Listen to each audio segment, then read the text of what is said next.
একটা ছেলে আর একটা মেয়ের ভালোবাসার মধ্যে পার্থক্য কি জানেন? একটা মেয়ে একটা ছেলেকে পাগলের মতো ততক্ষণ পর্যন্ত ভালোবাসে যতক্ষণ পর্যন্ত না সেই মেয়েটা ওই ছেলেটার থেকে ভালো কাউকে পায়। আর একটা ছেলে যখন একটা মেয়েকে ভালোবাসে, তাকে যদি পৃথিবীর সব থেকে সুন্দর মেয়েটাকেও এনে দেওয়া হয়, তবু ওই ছেলেটা তার সেই ভালোবাসার মানুষটাকেই চয়েস করবে। এটাই হচ্ছে একটা ছেলে আর একটা মেয়ের ভালোবাসার মধ্যে পার্থক্য।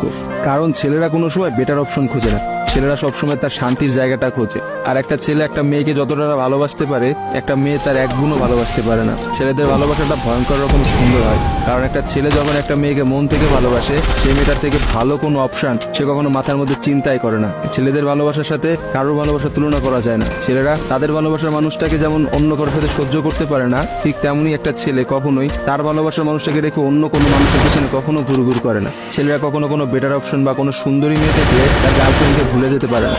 একটা ছেলের ভালোবাসা আপনি কখনোই একটা মেয়ের ভালোবাসার সাথে তুলনা করতে পারবেন না, কারণ মেয়েদের ভালোবাসাটা তো তুচ্ছ।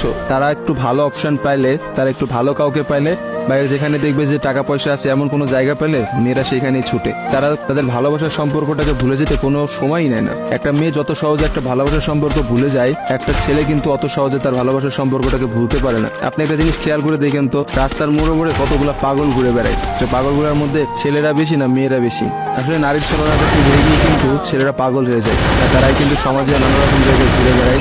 রাস্তাঘাটে দেখা যায়, বাজারে দেখা যায়, হাটে দেখা যায়, তাদের আসলে সব জায়গায় দেখা যায়। আর কয়টা মেয়েরা আপনি দেখছেন পাগল হইতে বলে? ভালোবাসা বিচ্ছেদের পর একটা ছেলে নিজেকে কোনোভাবেই ঘুরিয়ে নিতে পারে না, অথচ একটা মেয়ে কিন্তু খুব সহজেই তার নিজেকে ঘুরিয়ে নিতে পারে। একটা মেয়ে কিন্তু নতুন একটা সংসারে যায়, নতুন মানুষকে পায় এবং সে সবকিছু ভুলে যেতে পারে।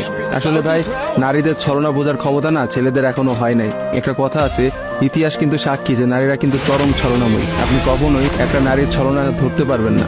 একটা ছেলে কখনোই একটা নারীর ছলনা বুঝতে পারে না। একটা নারী আসলে কি করতে